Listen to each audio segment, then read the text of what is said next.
Nabi Musa juga nggak mengandalkan tongkat lagi, nggak terus saja saya punya tongkat. Tapi beliau tetap yakin pada Allah, nunggu perintah Allah Subhanahu Wa Taala, nunggu komando dari Allah Subhanahu Wa Taala. Kemudian Allah perintahkan, wahai Musa, pukulkan tongkat. Dipukulkan, kemudian air laut berubah menjadi jalan. Nah, inilah keyakinan kita yang sering terhalang, hadirin semuanya, terhalang oleh makhluk Allah Subhanahu Wa Taala. Ketika kita diberi oleh Allah sesuatu, katanya sesuatu itulah yang menghalang, padahal itu pemberian Allah Subhanahu Wa Taala. Bukan mendekatkan kita kepada Allah, tapi kadang justru menjauhkan kita kepada Allah. Ketika kita dipuji orang, pujian itu kadang-kadang yang mengasihkan kita, yang melupakan kita bahwa ternyata orang memuji itu karena Allah tutup aib kita. Nah ini makin asik, makin tertipu dengan diri sendiri.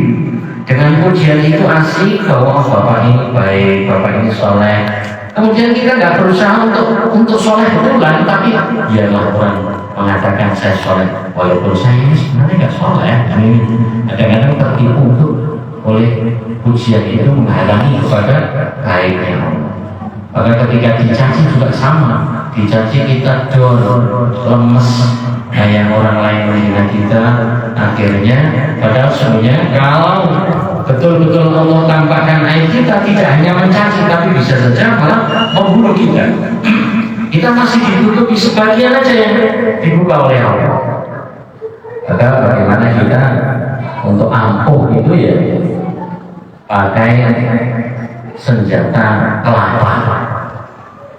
Kelapa itu untuk bisa hebat itu, kelapa itu bisa diambil sari patinya. Itu pertama dia harus dijatuhkan dulu itu Pak Sirus. Dijatuhkan dulu. Kalau kelapa nggak dijatuhkan, ya nggak bisa diambil sari pati, santannya nggak bisa. Maka dijatuhkan dulu dari atas, keras jatuhnya. Sampai di bawah tidak cukup jatuh selesai, tapi masih dibeset ya. Beset sampai gundul, keras sampai gundul. Setelah gundul pun tidak selesai sampai di situ, tapi harus dipukul, dipecah. Setelah pecah pun masih dicukil lagi, cukil ambil kelapanya. Setelah dicukil juga harus diparut lagi. Setelah diparut juga harus dipenyet, baru keluar sari patinya. Ini proses kita barangkali seperti itu. Kita orang itu kalau sering dihormati, sering dipuji, itu kadang kita lalai bahwa sungguhnya Allah saja yang memperbaiki kita. Kalau dipuji lupa, ingat bertahun-tahun tidak lupa. Ketika dicaci kita sakit hati.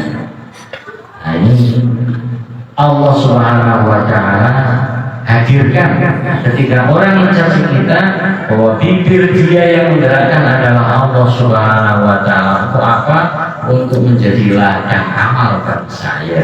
Bahwa sesungguhnya semua yang ada di muka bumi ini, yang kita nampak, yang kita dengar itu adalah menjadikan lahan amal bagi kita. Orang baik, oh itu pantas untuk saya ikuti.